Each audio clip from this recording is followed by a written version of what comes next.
Ahoy, friends. It's me, Dave Landau. After a long night on stage, I like to kick back with a captain's hat and a fine cigar and watch the Dennis and Andy show. These guys are huge nerds, but they're the kind that you actually want to hang out with. Enjoy them. I do.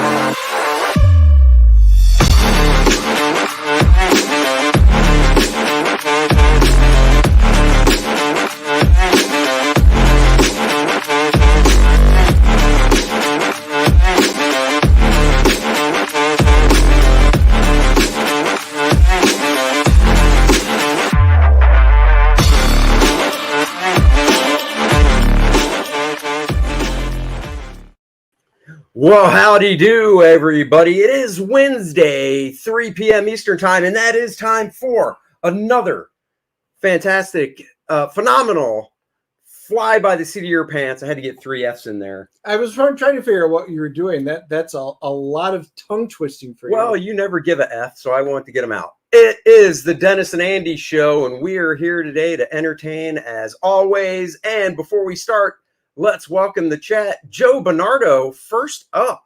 Surprise, surprise. Usually it's our buddy Randy Howell. Aloha, Joe says. Joe's wife's birthday was yesterday. We wished her happy birthday last night on one show that I do. And Dennis didn't. Dennis? Nope, sure wasn't. But Joe, tell your wife happy birthday. Can't wait to meet her. Yeah, that's what I was getting to. Just wish her a happy I birthday. wasn't online at all last night, guys. I am still working through Attack on Titans, literally nonstop in my waking hours whenever I am at home. I'm nearing the finish line, so no spoilers, and I know a lot of you have been telling me I need to finish it. See, guys, we had a ton of rain here yesterday, and Dennis's daughter is a teacher, and because this is Charlotte, and if you throw icy on the street, they cancel school because of the weather. With all that rain, they canceled school yesterday. So I talked to Dennis, and I'm like, what's on the agenda today? Hoping to hear, well, Andy, I want to sit down and write a little core draft too. Instead, I heard, well, Andy, I want to sit down with my daughter and watch Attack on Titan all day. And all I thought was, wow, I wish I had that kind of time instead of slaving away at my drawing board like I do every day. When's your first vacation of the year? Because you took like 5 last year, I think.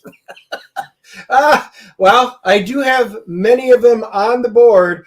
And I'm pretty sure it'll be right after the end of this show. I'm taking my first vacation so I can get away from you for a day because I'm going to be stuck with Andy in a car as we travel down to Macon, Georgia for the convention down there. So 3 wonderful days down in Georgia. Can't wait for Middle Georgia Comic-Con, Macon, Georgia with our buddy Dan Fraga. Willie, what is up? Hello. George in the house. Billy, hello. Marcus Kellergrew is here. Like it. And Slacker23 and Joe Bernardo, what are you saying? Thanks, Andy, for re-wishing her happy birthday. You got it. 49er Packer, here we go. Wow, Joe, if I knew you were going to say that, well, I'd still wish her happy birthday. But hey, when your birthday rolls around this year, nothing for me, pal. Go Pack, go. Go, Cowboys. Shut your hole, Dennis. Stippling Vaughn, pray for Dennis. Yes, please pray. And yes, since you guys did ask on Twitter, or I mean X, I will be sleeveless, of course, all weekend. Unfortunately so. And he will have his little breathing machine at night. And I tell you, a fun thing to do when you wake up in the middle of the night is just pinch the hose while he has that on. And see how long it takes before he jerks awake saying he can't breathe. So, guys, just so you know, there's always the question of fight or flight. And everybody has realized I'm a fighter. So if you pinch off the hose, if Andy shows up the next day with a black eye, I don't know how it happened. I'm just saying that's your morning. Guys, you heard it here first. Dennis is a fighter. That's what his wife says, whereas my wife says I'm a lover. I would rather be that one. Okay, before Dennis can get any other words in. Wait, wedge pillow? Those aren't pillows. Let's welcome our guest, Christian Toto of Hollywood and Toto. Hello. Hello. Welcome to the show. Welcome. I'm neither a fighter nor a lover. I don't know what I am, but I am glad to be here. I'm really neither one either. I let my wife, you know, it's funny when when you have to call a company and complain about something, my wife will always be like, "Can you make this call?" Oh, really? And I go, and I'm not joking. We've been married almost 30 years. I go, "Do you want to get it done?" And if she's like, "Yeah," and I'm like, then I sincerely think you should make the call because she's the bulldog out of the two of us. And yeah, I'm the same way here. I mean, if you want to get the job done, if you want your money back, if you want the person to come to the house and fix X, Y, or Z, I'm not the guy.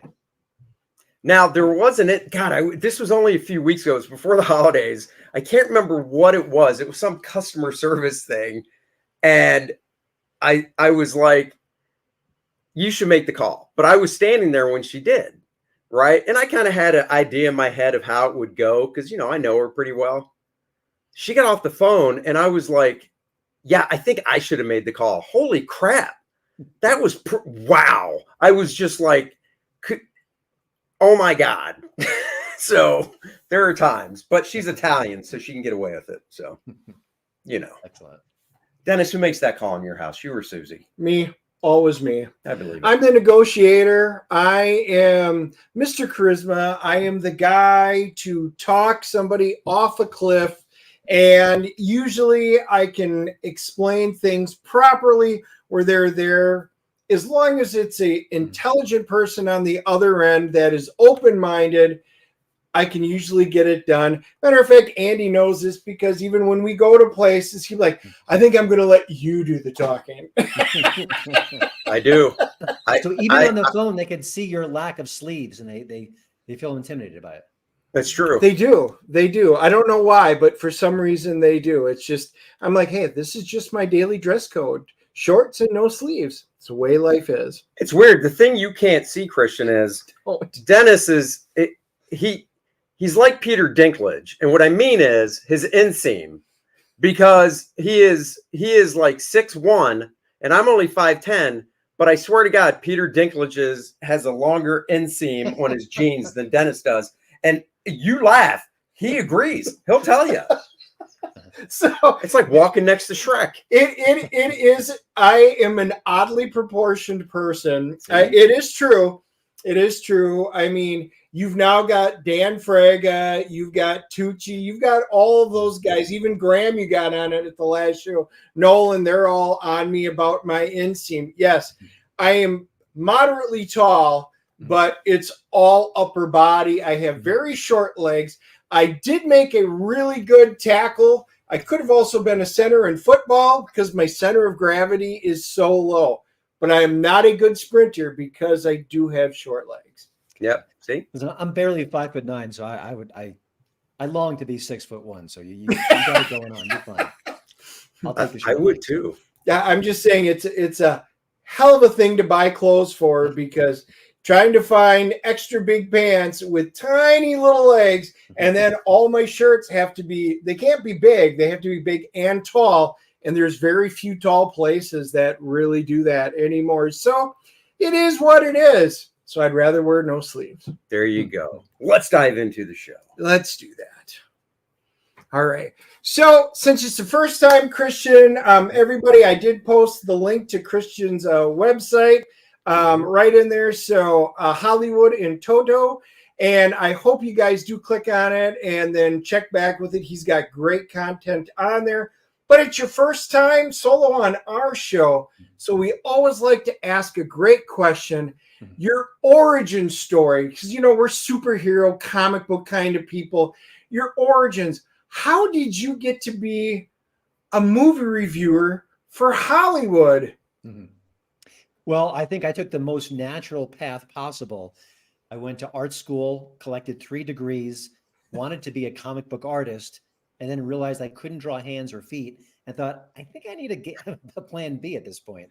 And that's when I started getting into writing. So I got into writing during college, worked for my school newspaper. And then when I graduated, I had no idea how to make a living with art. So I just got some writing gigs and was lucky and went from one paper to the next.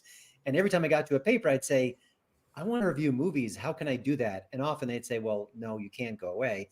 But I would be very persistent, and I would do all the other entertainment desk jobs that they wanted me to do. So I reviewed operas and plays and all sorts of nonsense, which I had no idea about. And then finally, I kind of gently got my way in there, did it again in DC at the Washington Times. Then I became a full-time film critic. So one, I had no idea. What school? You say you went to art school. Where'd you go? Yeah, I went to FIT in New York City, and then I went Oh, to Radford University, which was not an art school; it was a general right. school. But I took their art program there, and so yeah, when I was a little boy, I've been drawing all my life. I wanted to be a comic book artist. I loved August John Romita Jr. Oh yeah. and it was John Buscema, and Oh my yeah. memory's falling a little bit. So John Byrne, those are the Yep. guys Yep. of my youth, and couldn't do it. I mean, I was decent. I was okay. I could impress my friends, but as time marched on, I didn't have the chops, and I will say about the schooling I went to, they never really told you how to apply yourself, how to build a portfolio, how to get a job, how to sell yourself. I just drew naked people like constantly. Right. And that's not the worst thing in the world, but I really wanted some business lessons alongside that. And I just along the way, I thought I'm struggling. I don't have great talent. My stuff is too stiff, and I don't Well, know. when This you, is not so working. wait, FIT, is that the fashion? It is. Okay. They have an illustration program, which is what I was part of. So I didn't do a Yeah, comic yeah. No, book. I knew that. A friend of mine, Billy Tucci, who's known for a character named She, Mhm. he went there back in the early '90s, and and he went there to be a fashion illustrator. His first job out of school was drawing kids' fashions and clothing. I think he said for Macy's, Uh-huh. and then he got into comics. But Yeah. so that's cool. I didn't know that. That's pretty freaking cool, actually. So Yeah. I mean, it makes me sad that I never got there. I never accomplished it. And it's funny because one of my friends at FIT, I always thought I was a little bit better than him. You always get competitive when you're looking at your fellow students. And sure, then he went away to art. He went away to Italy for a semester to study art there. And he came back and he was so much better than me. He lapped me by leaps and bounds. And now he works in graphic design. His name is John Rivoli. He's a really talented guy. He does a lot of movie work too, like oh, movie that's editing. cool. I tell you, I didn't know it when I was growing up at the time when I went to art school and stuff to, get into draw comics for a living. But the art schools over like in Italy and Brazil too and other countries, they just work your ass off. I would Yeah. love to have been able to do that when I was a teenager and stuff. So Yeah, I don't know what he did, but he came back a transformed artist. It was remarkable. it's just the way they go about it and Mm. stuff and the teaching method, I Yeah. think. Let's grab this $5 super chat from Michael. Got my copy of Core Draft. Beautiful book. Real achievement. Thanks and congrats. Thank you very much, Thank Michael. you. We really appreciate it. Like all the packages have been sent out, so they are arriving. So thank you very much. We do really appreciate that. Yep. And guys, we just want to again just thanks but we got all of our fulfillment in right when we said we would, and we were good at clockwork, and it looks like it's been incredibly well received. So thank you all. I know you guys will be back when we do volume 2. That's right. So when you first started writing for papers, I assume you were writing the entertainment stuff, or was it just anything they gave you, I guess, or I did initially some like feature work, like kind of there's a local ice sculpture. Let me interview him. That kind of okay, yeah. Okay. And then I segued to covering towns, like town council meetings. I was so overmatched. I had no idea what I was doing. I just faked it along the way, Yeah. covering like millage rates and looking through police blotters. I'm like, oh my gosh, I don't know what I'm doing. This is not me. This is not what I want to do, but you got to pay your dues. And Right. it did help me as a writer just to keep on writing. I think I gained speed that way, which has really helped me in my career because I work for a lot of different outlets right now. So that was important. But yeah, I did whatever came to me. I mean, when you're in your 20s and early 30s, they don't just hand you the movie review slot. It's Oh, you no. got to earn it. You got to figure out a way to get there. So I was lucky. So when you first started doing, when you got your break to do movie reviews, were you on staff at a paper at that time? Yeah, I was at the Washington Times in DC. I Okay. was a feature writer. I basically just volunteered so much to do other stuff, which was entertainment, that I kind of became the de facto movie critic there. I mean, there were a couple others who did some similar work, but I just forced my way in. I mean, any paper, they're desperate for people to pick up assignments. So I kept doing it and I showed Right. that I could handle it. So that's basically how it happened. I was very lucky. And when you were doing that, I really love like the technical aspects of stuff like this. When you were doing it, like at the Washington Times, doing the movie reviews and stuff, was it just like you had to see like one a week, or like how did it break down? Because there's obviously more than one movie comes out a week. So how did the boss break it down? Like you needed this, or was it you, or? Yeah, I think it was more assignment based, and I Yeah. guess I would probably cover one or two a week, and and whatever it was, I was grateful of it. It's great fun to go to a movie screening, and I mean, my God, that was what the whole plan was after my art career collapsed. That was what I wanted to do, so I was super happy about that. And it's funny, I review films from a right of center perspective. Mhm. And part of that was because I was in DC during the 9/11 attacks. I actually drove past the Pentagon like an hour before it was hit. Oh, wow. And I was working at a right leaning paper, the Washington Times, but I wasn't political at all. I just never gave it much thought. And then Sure. when the attacks happened and everything got more politicized in general, I drifted over to one side. And then along the years, I realized that almost all critics were leaning to the left, if not aggressively so, or maybe even mildly so. And it often reflected in their work. So I just thought, maybe I should be more honest and transparent with the work I do. So that's what I've been doing ever since. But I always try my best. If the movie has a left of center agenda, I'm not going to hate it. Or if it's a right of center movie, I'm not going to say, oh, that's great, even if it stinks. So I try to be as honest as possible while being transparent to readers that this is who I am. Sure. No, that makes total sense. I saw a movie once. This was probably a decade or so ago, and it was a screener. So it was like a Tuesday night where it drops on. Well, back then they literally did drop on Friday. It still cracks me up how they'll say, just make up a movie name and it drops on this Friday, but it's everywhere Thursday night. And I'm like, why don't you just say it's Thursday night at 7:00 or 4:30? Yeah, it's so weird.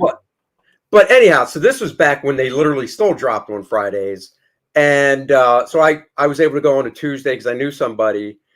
And the reviewer for the Charlotte Observer was there, and he had his notepad and stuff. So when you go and review a movie, do you take like a notepad and stuff or an iPad and type stuff out? Yeah, I'll either take a clipboard with a couple of pieces of blank paper or like a little spiral notebook, or once in a while I just go in. I go commando. I just go with no notes in my hand. But then when I come back to my house, I'll write down some thoughts immediately. So, yeah. But it's a weird process because it's dark. I actually know a fellow critic who brings like a little mini light. And he does really? Yeah. But if you're sitting next to them, that's not the best situation. So I just scribble some notes. If there's a quote in the movie that jumps out at me, if there's something happening that I think I should make note of, I'll write it down. And then I go home, and if I can read half of it, I'm lucky.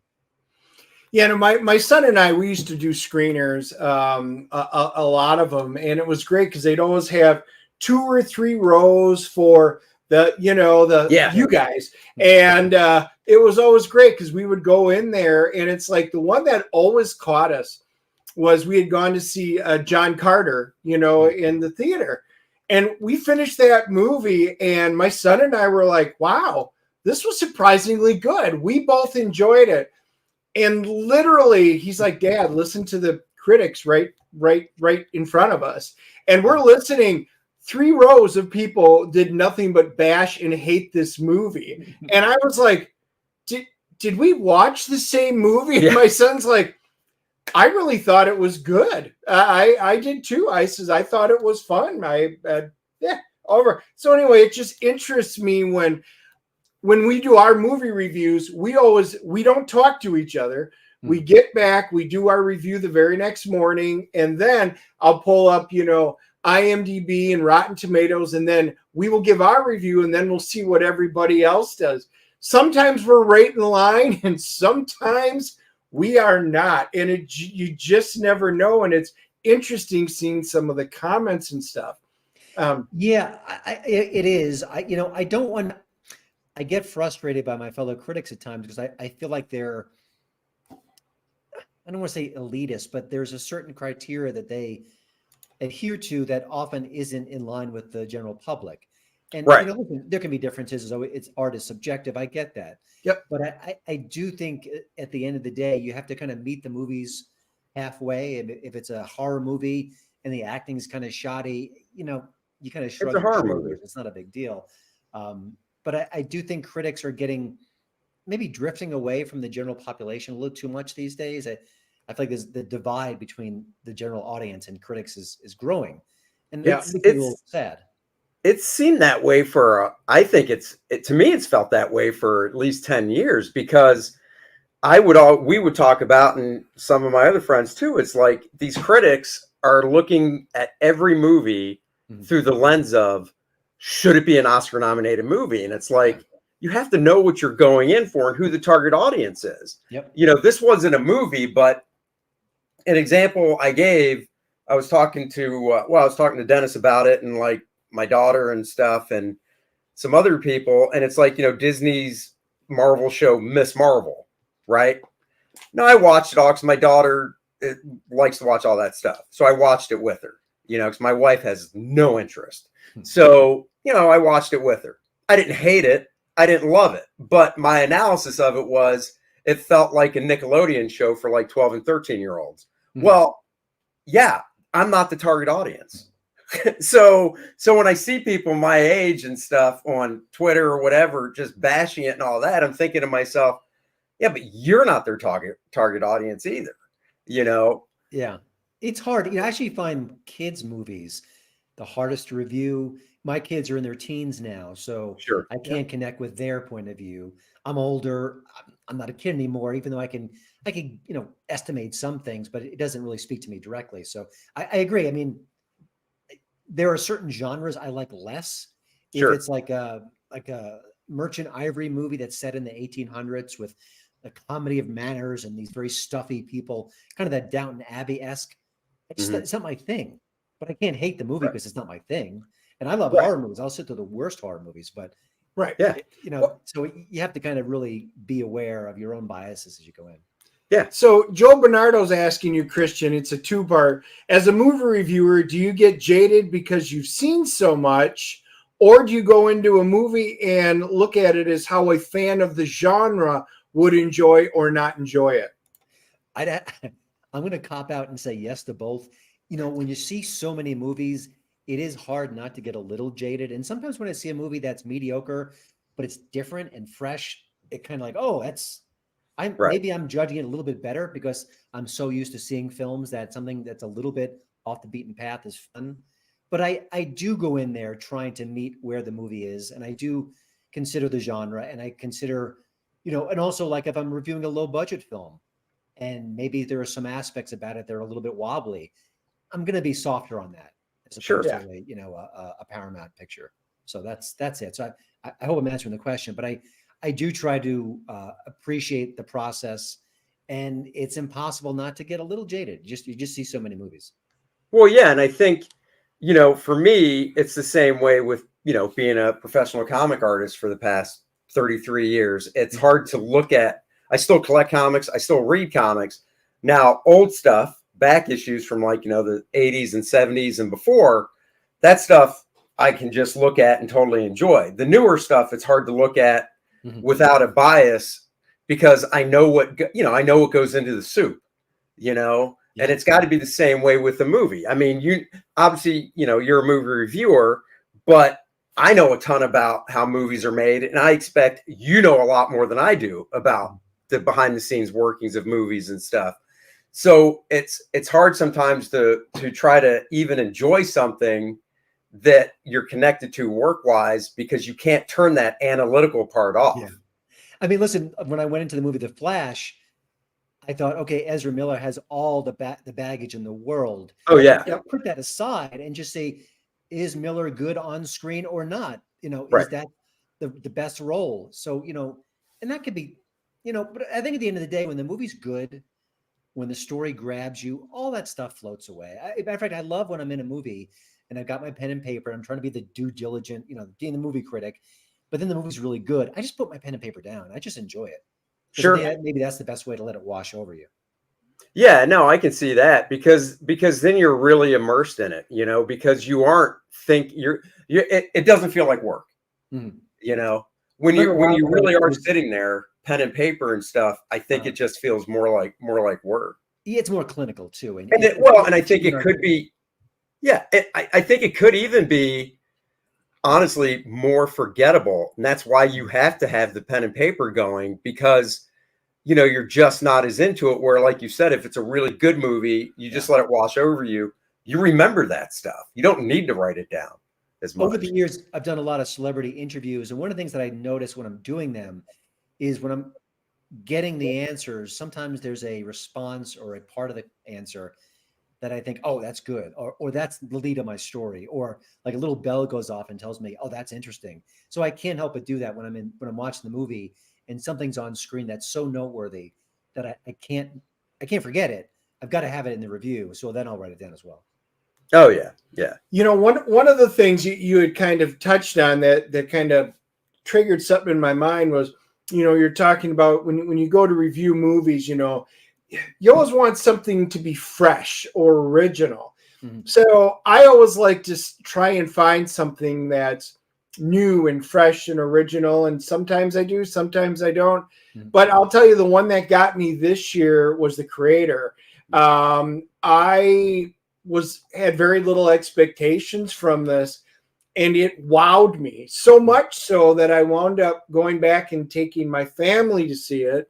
And then my niece and nephew and their mom and dad were there. I'm like, hey guys, another movie. It was so fresh on a very low budget for Hollywood. It looked phenomenal. I liked what they did. I thought the characters were great.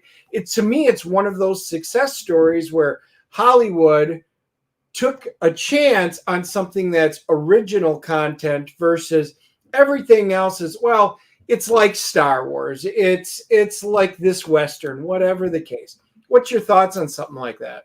Yeah, I agree. I think I liked it less than you, but I admire the heck out of it. I thought it was interesting. It was fresh. It was new. It was different. Good acting. And I think the story of the year, in a sense, is that movie looked like a $300 million movie. Yeah. I believe the budget was $85 million. And I think, hey, Hollywood, if you want to get in the red again, if you want to make a profit, make movies like that. Figure out how you did that. Because, and the ironic thing about it all is The Creator was not very successful. I forget its final tally stateside, but the bottom line is that it was made at a price point where they're not going to lose $1 gazillion. But right. I just think if you can make something that visually powerful for that cost, you've got to duplicate that, because that's what Hollywood has to do to kind of make ends meet these days. But yeah, it looked phenomenal. The robot technology, it was so organic looking. It didn't even feel like a special effect. It just felt so natural, which obviously it wasn't, but it had that impact on me. Yeah, no, that was one we actually didn't see together for our review. I saw it separately with my daughter that weekend. And because he was raving about it. So I'm like, all right, I got to go see it. And I liked it, but I'm kind of like you. I thought for the budget, I thought visually it was great. I really like Washington, Denzel's brother. I can never remember his first name. John David? What's that? I think it's John David Washington. John David, yeah. I really like him. And I did enjoy it, but I wasn't as like over the top as Dennis was. But then, the thing with budgets in movies, and not just movies, but everything, doesn't it feel like money just means nothing? It seems like anymore when you hear like, this movie costs $400 million. And I want to sit there and go, can you please show me the itemized breakdown of where this $400 million went? Because it just boggles my mind. Well, because I think about that stuff. Oh, I was going to bring that up. Yeah, so was I. I think about just in my personal, in my own life, we're having some house remodeling done, right? And the contractor gave me a full breakdown. So I can look at it and go, okay. But if it was like, well, that's $10 million. And, if I had that kind of money and I was just dumb enough to go, okay, without seeing a breakdown, it just, I don't know. You just hear that type of money. You're just like, how? Right. Where does the money go to? And Joe brought up the point that I'm glad we were both going to touch on it. Godzilla -1, what was it, the 33rd or 34th Godzilla movie? I love that movie, and it's my favorite now Godzilla movie out of all of them because of the human touch. Right. But $15 million was what they reportedly made it for. Some people have said that's not quite right, but that's what they had reported it as. That is chump change when you look at, I mean, that's like a third of the reshoot for just Indiana Jones. And it was an entire film and it looked fantastic. So, I mean, if that's the case, kudos to Japan and Toho for creating it. Well, I was going to ask you, is that what you heard as well, that it was like a $15 million budget? Or not only that, the director of the film, and his name is escaping me, my apologies, but he's been saying, I wish we had $15 million. He's saying it's less. But for all the reasons you just said, it's a stunning film. It's not only just wonderful on so many levels, but it looks like a big Hollywood blockbuster at a fraction. I mean, $15 million is the catering budget for an MCU movie. Right. Right. Analogy.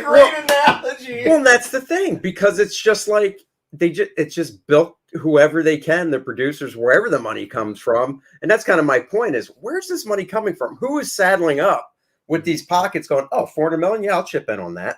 It's amazing. I've interviewed a lot of the independent filmmakers over the years, and they're all struggling for cash, and they all have small budgets, and they all have to make significant changes to the movie because they can't afford X, they can't afford Y. I think every one of these big budget movies should hire an indie filmmaker to be on the set every day. And you could say, hey, Joe, hey, Jane, how can we cut some corners here? What can we do here? So, oh, you don't need that. Don't skip that. I mean, I just think that Hollywood is so flush with cash. They just spend money. They just dole it out. But now I think, it's coming back to haunt them, because a lot of these movies are, even when they make 200 million, that's not enough. You got to make much more than that. So I think there has to be some cost-cutting measures behind the scenes. And I don't think you're going to see a dramatic difference in front of the screen. I really don't. Yeah, no. And Joe, thank you he's awesome for doing that. The director was Takashi Yamazaki, and it's a hit, guys. I definitely want to see more from him. And all of you independent film creators out there, I know, like Chris Stuckman, I like him, and some of these guys that are out there. If you guys can do independent films and you can do it at a fraction and you can have a compelling story, I mean, I'm all for. I love those kind of films. I love going to check them out. There's some good ones. They're not so good ones, but you know what? You got to give it a shot. And if the film companies can get away and doing it for just a fraction of the price, I would love to see more of these. Oh, yeah. And, I have a good friend who's a local filmmaker here in Colorado, and he showed me a really rough cut of his next movie. And listen, it's not a special effects movie. There aren't car crashes. Right. You can see where it didn't need a lot of cash, but it looks great. I mean, the technology is so available now. I grew up in the 80s, and I watched these horror movies, and you could tell they were shot on a nickel budget. It seems so obvious. But the tech is so good and the cameras are so good, you can make a very, very cheap movie that looks almost indistinguishable from other films.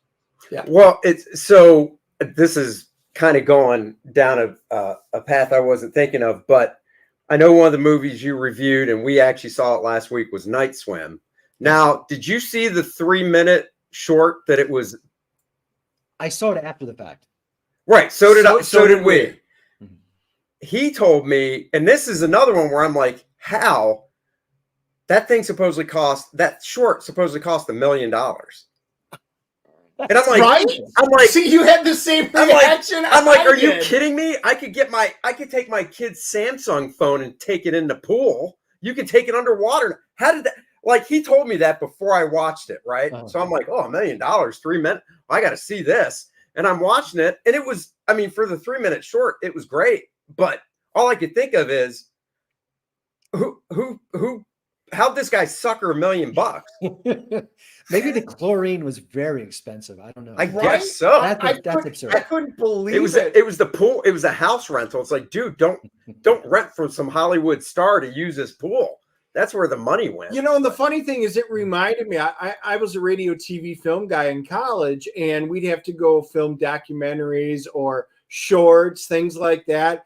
And I was like, I literally could have made that for like $50,000, and that's me spending real money on some big stuff, including a camera that goes underwater and everything. And I'm like, $1 million. What could I have done for $1 million? I'm watching it going, he told me that. I'm like, well, there's got to be some cool special effects. I'm like, there's nothing. Listen, God bless that filmmaker who was able to raise $1 million. That's the achievement, not the movie. Right. But to backtrack, so how did your website come about? How did you start that, and when did that actually launch? You know, I was working in DC about a decade at the Washington Times. It was a great job. Oh, My wow, wife and I wanted to move to Denver and just wanted to get out of the DC area. Moved here, and I couldn't continue as a full-timer at the paper. I guess, the whole remote working wasn't as popular then as it is now. And just along the way, I thought I should probably have a website. I mean, it just seems like a smart thing to do. So I created this cheesy website. It was called What Would Toto Watch? And it was very bare bones. And I kept it alive for a couple of years. And then at some point, I believe I got a job at Breitbart News covering Hollywood. Oh, okay. And I left about 2 years later. And then I said, let me do a real website. Let me take a crack at this. And so it was 2014. So my website's 10 years old now. And it's been a weird journey. I love it to pieces. I mean, to be able to control your own site and to do your own stories and to kind of call your own shots, it's wonderful. But it took years and years to actually make it remotely profitable. And I didn't know much about business. I mean, I was an art major and I like to write. So I've been basically educating myself with podcasts and books and just trying to get as much info as I can about marketing, about social media, about web design, about all these different things. So it's been a process. It's been a journey. And, if I were to do it again, I don't know if I would. It's such a haul, but I'm really happy with it now. And it has an audience. It has a revenue model. And yeah, I'm excited by it. But at the same time, I'm looking to, I've got a podcast, the Hollywood and Toto podcast. I'm looking to do videos very, very soon. So cool. I need to kind of expand into the other areas. Yeah, because I think the website's cool. I go to it and look at movie reviews. Like I said, after we first met, before the beginning of the year on the Blackcast, I didn't know you had a podcast. And I was like, oh crap. So I downloaded that because whenever I work, I don't listen to music anymore. I just listen to different podcasts. So me too. I find that interesting. And so, as of now, and I assume you've been this way, not since the website launched, but you're just basically a gun for hire. You're totally freelance writing for different publications and stuff. Yeah. So, it's obviously I get different revenue streams coming in. It keeps me busy. And also it gets my name and my brand out to different platforms. So I write for the Daily Wire. I just started writing for the Blaze, Outkick, and Newsbusters. I do a little bit from other sites as well. I could go solo on my site 24/7. And that's kind of my dream. That's what I really want to do. But it just seems like this is more pragmatic right now. Sure. And also there was a Google algorithm shift a few months ago, and I took a significant hit from that. So you never know. It's just, what is AI going to do to my website and traffic and things like that. So it's as much as I've got entrenched in this area, as much as I've learned and evolved and grown my audience, it just feels like it can go away tomorrow. So I just try to hedge my bets. Oh yeah, no, I hear you. No, we've seen you out there. Matter of fact, we did one of our movie reviews, and I said we always go through and show IMDb and Rotten Tomatoes, and I always kind of like, well, the critics are this, but the general audience is this. And then I showed the critics on one. I was like, oh, there you were, right there with your review on the front page. I'm like, look at that, Christian's right there. It's funny. In recent years, there have been a few movies that most critics won't go near. And often they're right-leaning or something like that. So it's actually great for me business-wise when there's a new Daily Wire movie that no one else would touch. And I'm the only guy in Rotten Tomatoes that reviewed it. And that was, it's like Lady Ballers. Like Lady Ballers. That was a great interview, by the way, too, that you had on your podcast. Thanks. Because, we watched it. Yeah. Enjoyed it. We did our review of it. And my takeaway was, it felt kind of like along the lines of the 80s, Revenge of the Nerds, Porky's, that type of humor, just have a laugh, Mm-hmm. And, but then I always, because going into it, besides, the Daily Wire people that were in the movie, I didn't know anybody else. Yeah. So when I saw that the two actual brothers, and they were actually sports guys. I did some research on those guys, and I was just fascinated by it. But just the fact that, you know, we saw some reviews and they were literally like, oh, this movie's hot garbage, I won't even watch it. And it's like, well, then how do you know? Right. How are you putting out a review on something you've never seen? You prejudge it. And that's one thing I say. No matter what I think, I try to walk into a movie without any judgment. I avoid spoilers now at all costs, but I may hear people like it or don't like it. I'm like, oh, okay. And that'll be about the extent of it. But I would never say anything like, here's a movie and I hate it, but I've never seen it. Right. Yeah. Yeah. Listen, if you have a strong position on an issue and then you watch a movie that has a strong position from the opposing point of view, it is hard to judge that fairly. I agree. But we also shouldn't just shut our eyes and ears to things like that. We should give it a chance. And maybe it has some things to say. I mean, one of the things I've always loved over the years by Dave Chappelle is that sometimes I think at his best, he'll bring up subjects and he'll dig into them. And he does it in ways where I'm thinking, oh, I don't agree with that. I'm uncomfortable. That's not my point of view. But by the time the bit is over, A, I'm laughing. And B, he's basically making me reconsider my views. Why do I think like that? What about this, point of view? Yes. Should I process that? And I think, art of any kind is often at its best when it's doing that, when it's challenging us and making us think and distracting us or making us laugh. I mean, you laugh, you're in a different space mentally. It's just wonderful. Well, I think, speaking of comedians, I think George Carlin was great at that. Yeah. He would make you, he would start leading you down this path.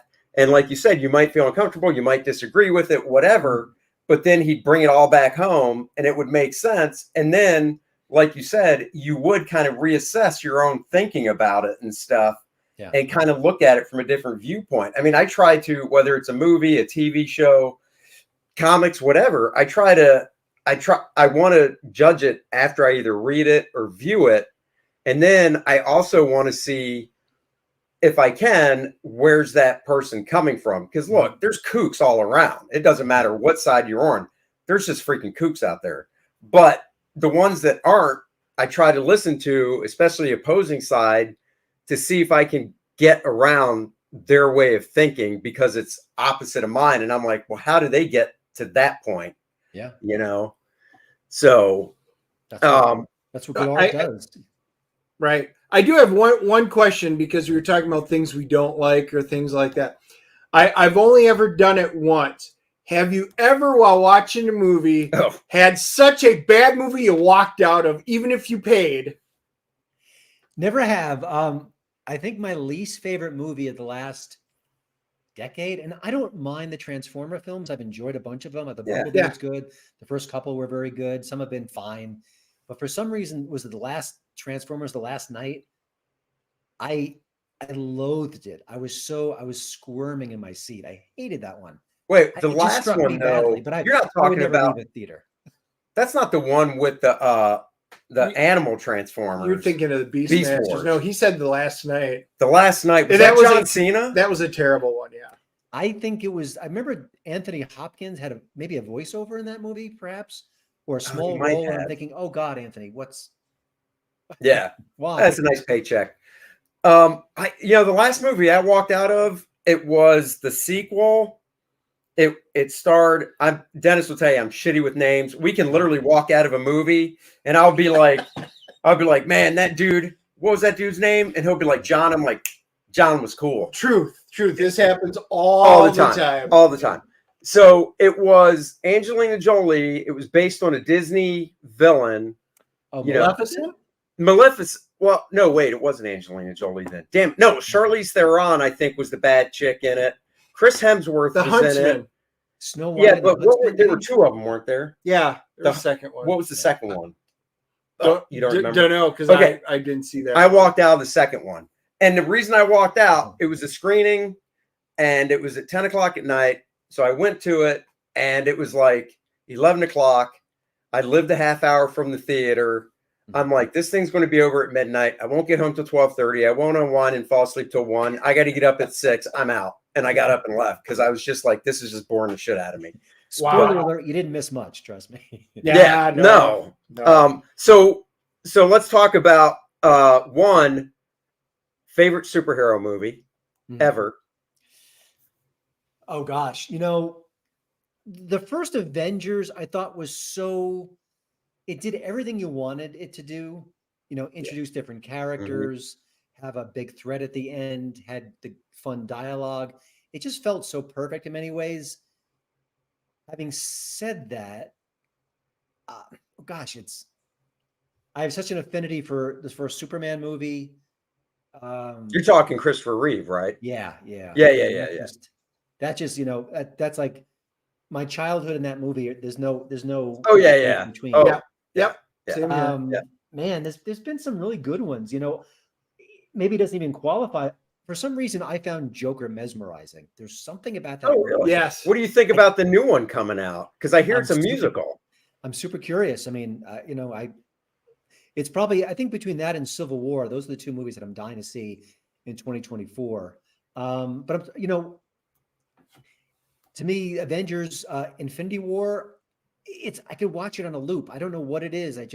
The action, the comedy, the stakes. Yeah. I don't think we even appreciate how great Thanos was. I know everyone talked about him, but Josh Brolin's voice. Yes. And obviously, I guess they kind of CGI'd him, and maybe he was doing the mannerisms too. Yeah. Such a spectacular villain.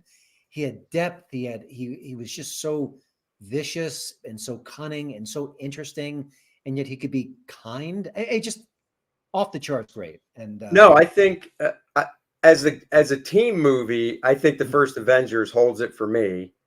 As a single movie, yeah, I mean, I love the first Superman. Same thing, childhood, all that. I do love Batman '89 though with Michael Keaton.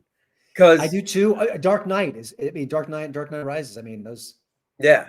Yep. There's something about those Nolan movies where if I'm flipping channels, if it's on Netflix and it's on, I'm like, I can't not watch. I just can't. Yeah.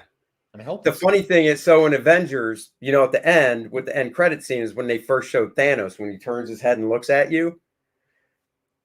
That was a friend of mine in real makeup. Oh my gosh. Yeah. I saw him at San Diego the year before, right? So that came out in 2012. So San Diego 2011. Yeah.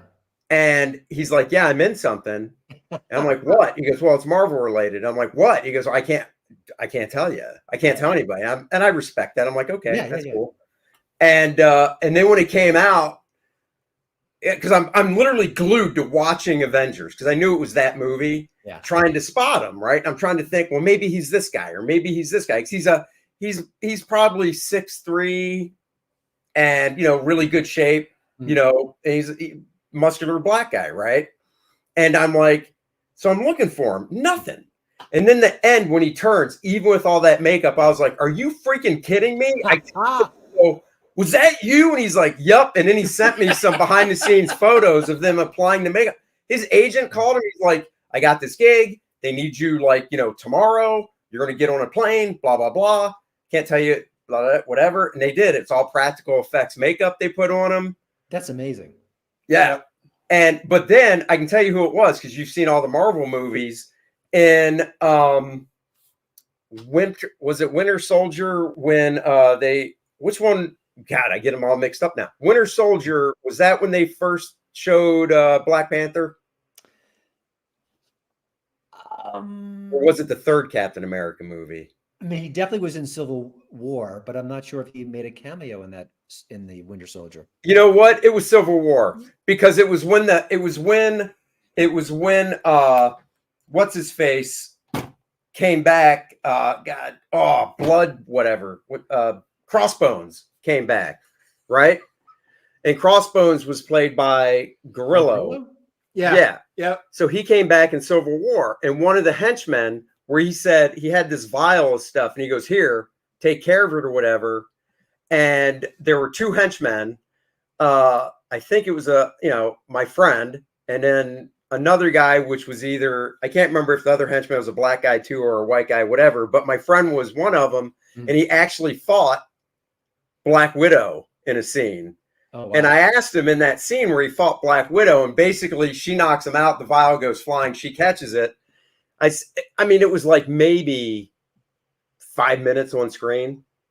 And I was like, and my friend used to be a stuntman, so he kind of worked his way up. And I said, how long did that scene take to film?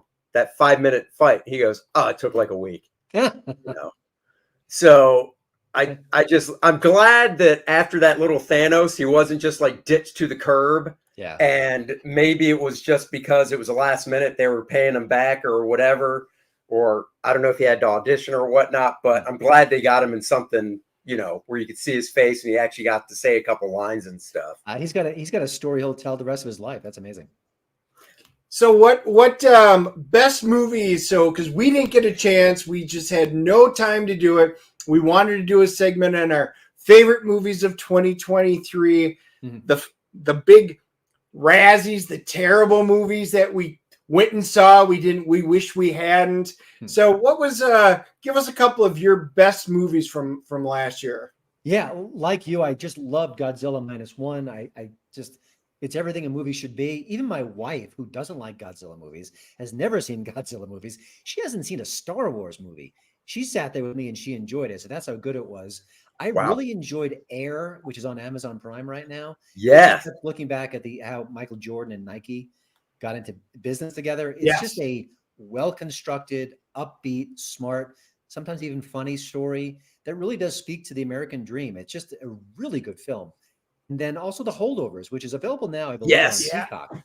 If you have that streaming service. That's how I saw it. Yeah. Rock solid movie. And Paul Giamatti, who can do no wrong. There's been a lot of great performances last year, but I'm hoping maybe the sentimentality of it all, he gets the best actor Oscar because he's been so great for so long. But it's just a wonderful movie. And it's a movie you watch, you enjoy it a lot, and then you think about it, and then you marinate in it. Yeah. I actually said on that movie, I actually said after I watched it, I was like, told my wife, I'm like, you actually need to see this. And she goes, oh, it seems so boring. I'm like, right? Until you see the interactions and the humanization. Yeah. And I said, I'm willing to bet, just so you know, this may become a Christmas movie, because for us, Die Hard is the first Christmas movie. Every season that we kick it off, Elf is usually number 2. But I'm like, I think we can place this movie in one that really is a family watched Christmas movie. It was, I mean, like, so when I saw the trailer, I was the opposite of his wife. The trailer alone, I was like, I want to see this. And part of it was because I really like Sideways. Yeah. And, you know, so good. Yeah. And what's that thing? 14, 15 years old now? I mean, that thing's got to be at least that old. Yeah. But I really enjoyed that. So when I heard it was from the guy that did Sideways, and then just the trailer, and the trailer wasn't anything. I mean, it's just a human story. That's all it is. But the trailer really, I was like, I got to see this. So unfortunately, I didn't get to see it in theaters. I did see it on Peacock. It was really good. I do love Paul Giamatti. And I saw that after his Golden Globes, he went to In-N-Out, which just cracked me up. And so have they dropped, because like I said, I don't pay attention to any of this award stuff anymore. Have they dropped the Oscar nominations already? No, I think that comes out later this month. Yeah. Oh, but he's got to be in the running, right? I can't imagine him not getting a nomination at the very least. So, yeah. Oppenheimer, did that make your list at all? You know, it didn't. I think it's one of the most technically perfect movies I've ever seen. It's flawless. But I have to say, with some of Christopher Nolan's films, they don't grab me emotionally like I want them to. And maybe this is a common critique of his, but so, I mean, everyone picked it as one of the best pictures. I get that. It's a stunning achievement. I want to watch it again, but it just, I felt a little hollow watching it. And it's a weird thing because everything on screen is just immaculate. Yeah. I mean, it's stunning to watch that movie. And, you know, I was, one of the actors on set was describing how methodical he is. And I just thought I would love to be in a Christopher Nolan set just to watch him work and to see all the pieces come together. It must be fantastic. Yeah, I liked it. I I did feel the length of it while I was watching it. Now, not in a super bad way, because we've all been to movies that are 90 minutes and you're like, is this thing over yet? You're 20 minutes in, you're like, it's like 3 hours. What's happening? But I did feel the time, but not in a bad way, but it felt kind of, it wasn't obviously as dry. And well, I mean, documentaries shouldn't be dry either, but it kind of had that feel in a way to it. I did love the main casting for Oppenheimer, because you never see that guy. Like, I picture Cillian Murphy or whatever always as like some weirdo bad guy or something. So when I saw the trailer for it and saw him starring in it, that's what got me hooked, because I wanted to see him do something that to me he's not known for. I agree. I also, as much as I want Paul Giamatti to go home with an Oscar in March, I think it's Cillian Murphy. He was just spectacular in that role. Yeah. Yes. And it's such a commanding role. It's such a difficult role. Yeah. And I don't know. It's always hard to compare performances, but boy, so good. So good. Yeah, it was. As a matter of fact, there was a big argument in my household, because I want to go see Oppenheimer. They were like, we want to go see Barbie. And I'm like, guys, they're really not compatible, you know. So I finally had to make a deal with them. Right? That's right. Barbenheimer, you know, it just wasn't. I was like, no. So I had to make a deal. Go see Oppenheimer, then we'll see Barbie. Okay, can we at least do it? And I'm glad I did, because it was one of the most stunning visual movies. You're talking about Oppenheimer. Oppenheimer, yeah, not Barbie. Barbie's just highly stylized.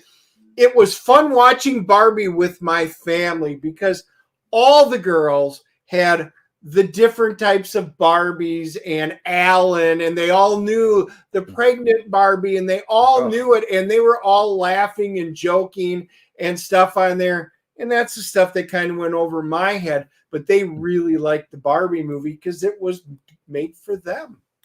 Yeah, you know, I didn't love Barbie. I had some issues with it, but I did love the fact that everyone loved it. Like, it was amazing to watch all that go down, and for people to go back to theaters and to celebrate it and to dress in pink and to make it an event. And I can quibble about the movie, but as a movie fan, that's exciting. It was fun to see that all explode.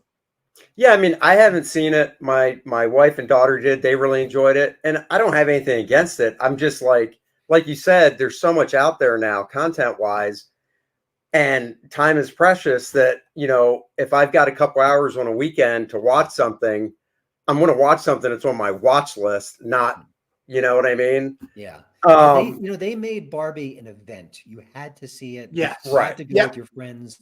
And that is brilliant marketing. I mean, that's what movies have to do moving forward, because we can see everything on streaming. Even the good movies are on streaming or VOD within a matter of weeks.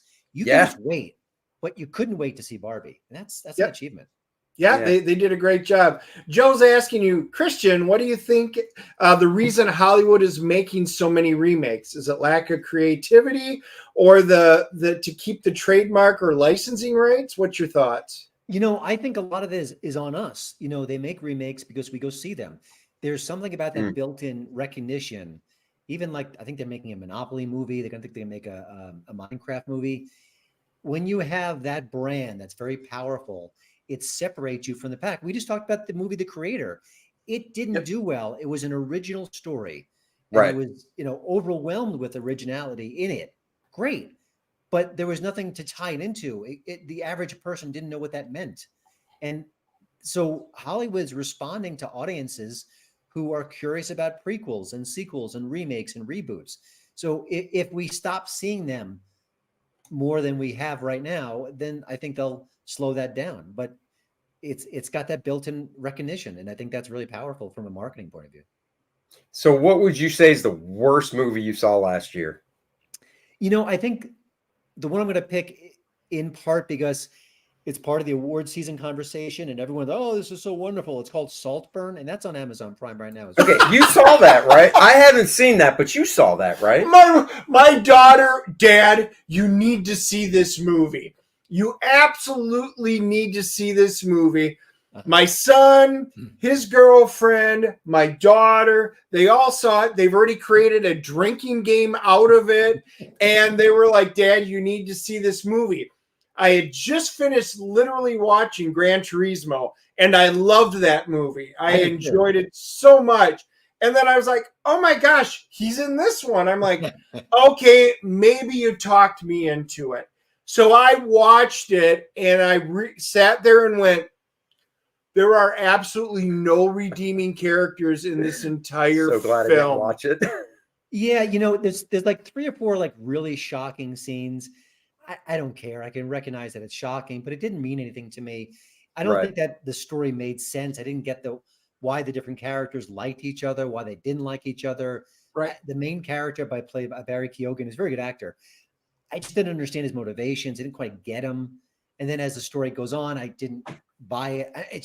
It's a mess to me. It's beautiful. It's interesting. It's got good actors in it. But I think for an Oscar bait movie, I thought it was a huge disappointment to me.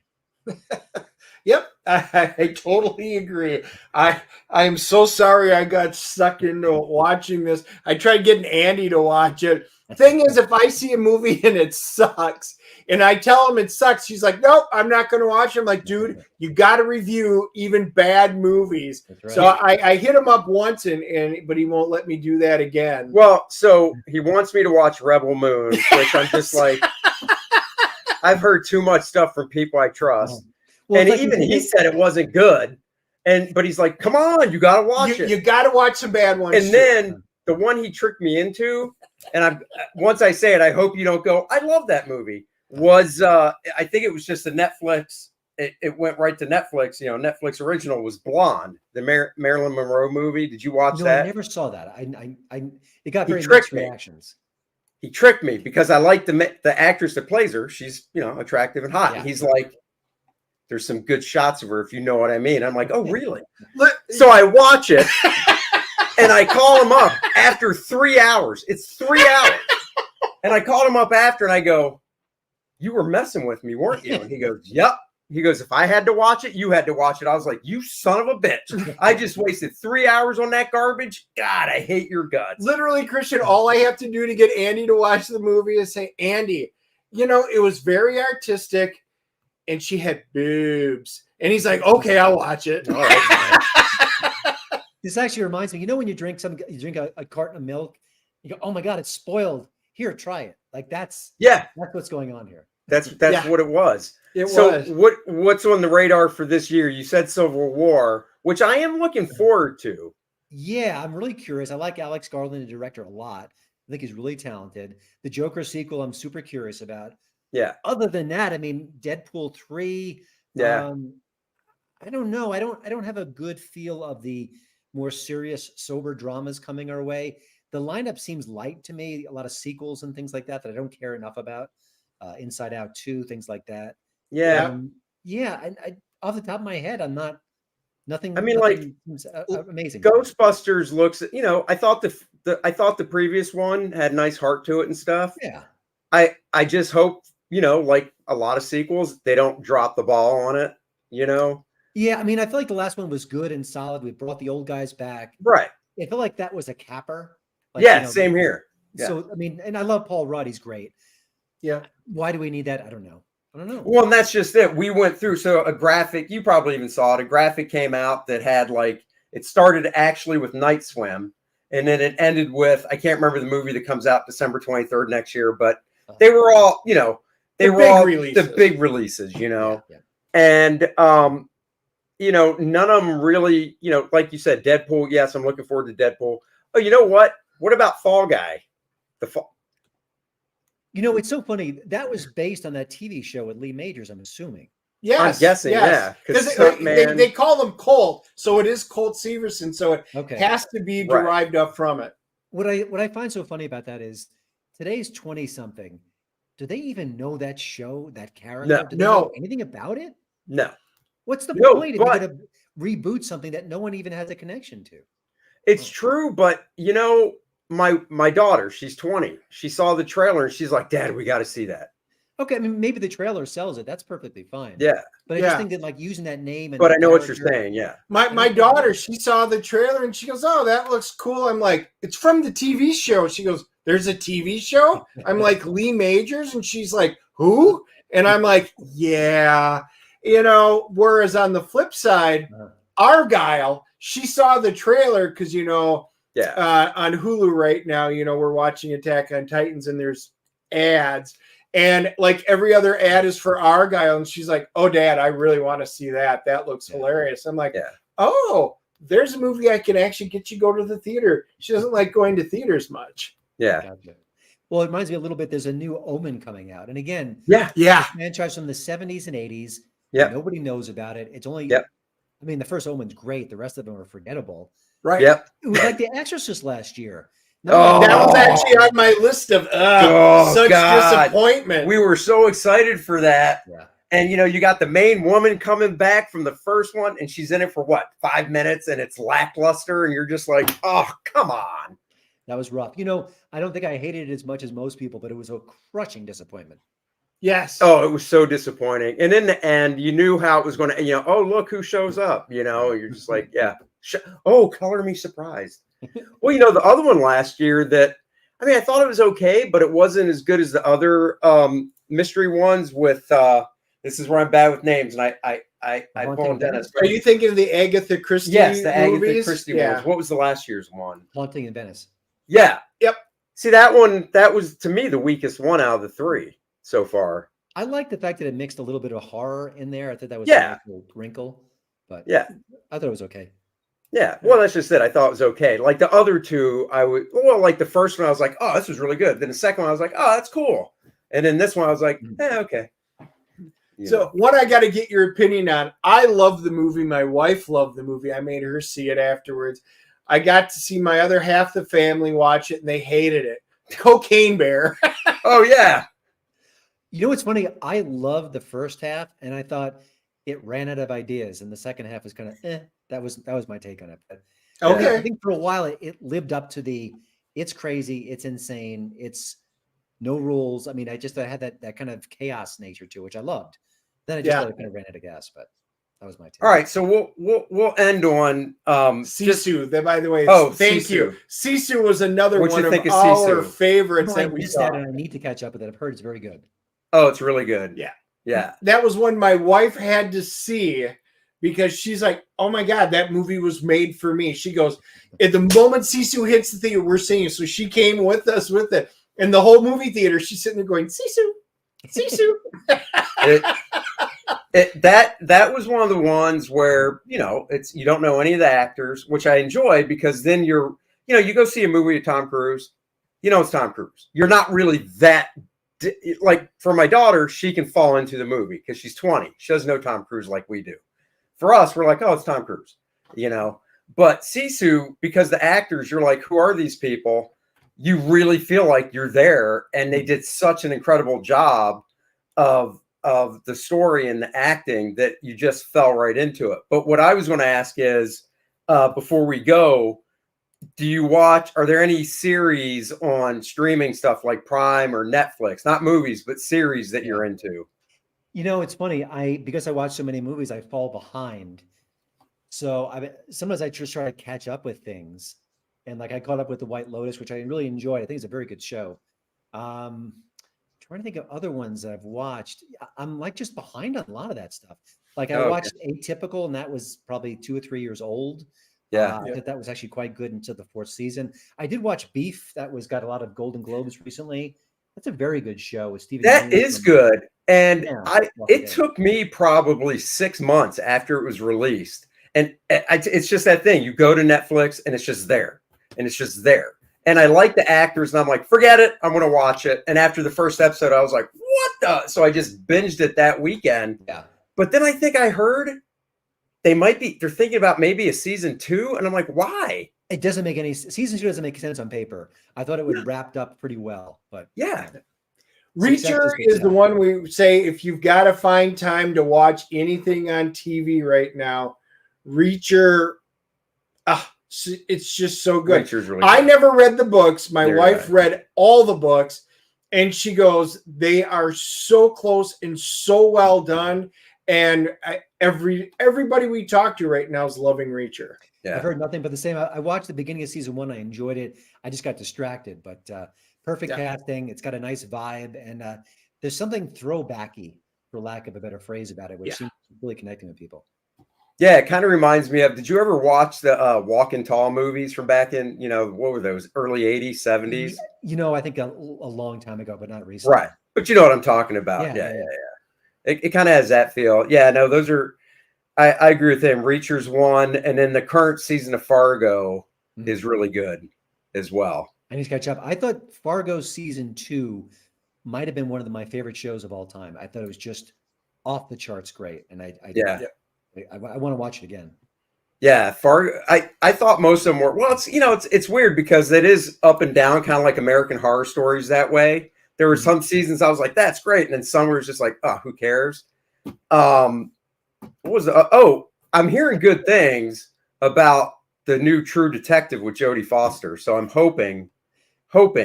Yeah, because the first season I really liked, and then it was kind of like, that was definitely up and down too. But I haven't gotten any screening access for that one yet, so I don't know. But I'm hoping. I love Jodie Foster; she's a great actress. Yeah, you know what? I do have one last question. Like you said tonight, you're going to go see the Beekeeper. Now, when you say going to see it, do you get a copy or you actually go to the theater? Mostly I go to the theaters. During the pandemic, I got a lot of screening links. I still get some screening links, but it's more often for independent films. But for the biggies, it's usually in theater. But then because it's Wednesday, technically it's not opening. So it is just for reviewers and stuff and like special passes and crap, or it's both. It can be just reviewers. It can be reviewers and special passes. So it mixes it up. Now, there's a reason behind it. Is it an AMC by any chance? No, it's a local, in a way, an art house here in Denver. Oh, you're so lucky because we go to AMC and we are so sick and tired of seeing Nicole Kidman tell us why people go to the movies.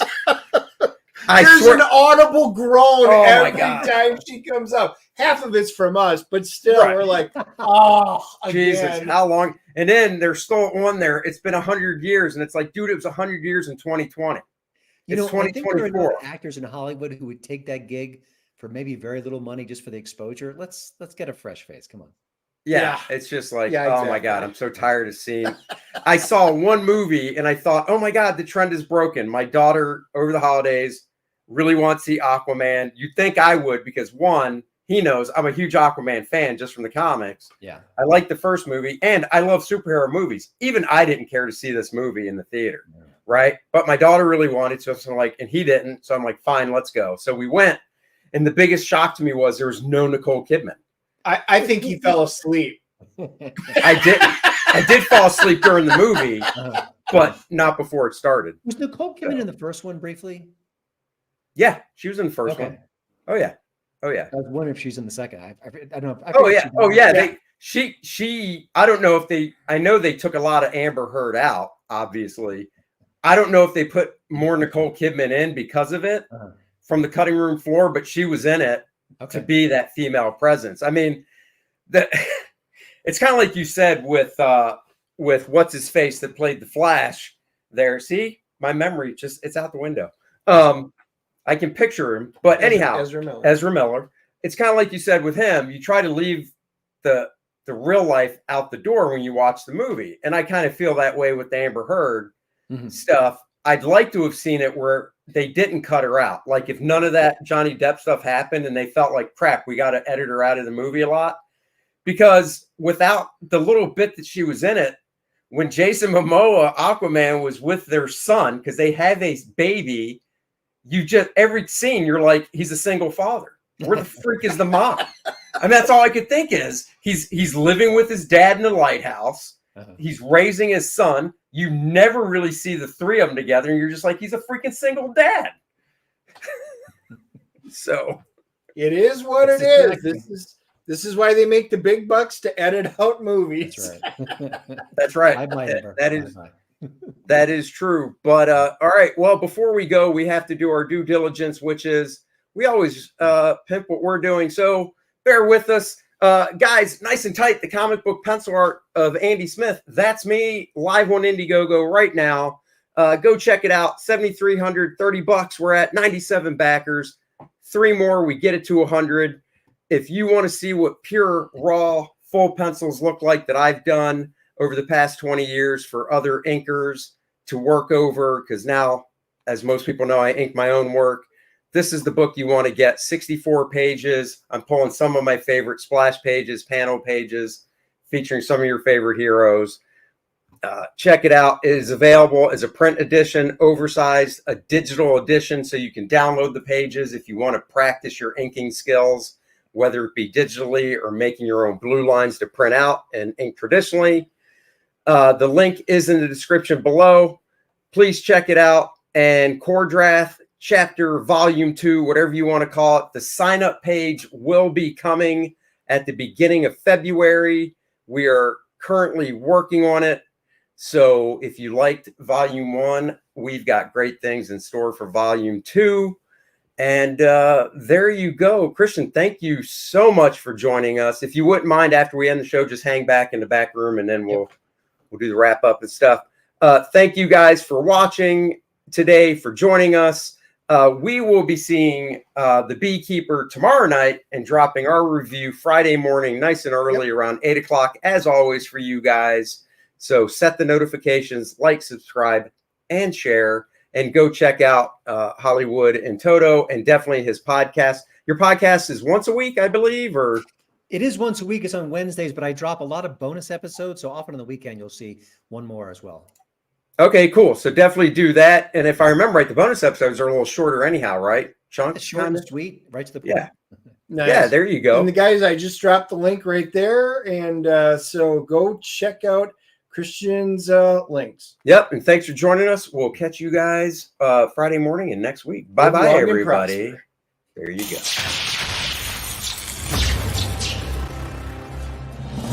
Nice and Tight, the comic book pencil art of Andy Smith. That's me. This book features 52 pages of some of my favorite full pencils that I did for other companies over the past 2 decades.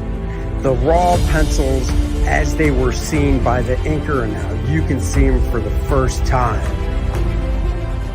This book also comes in a digital format so you can practice your inking in your favorite program.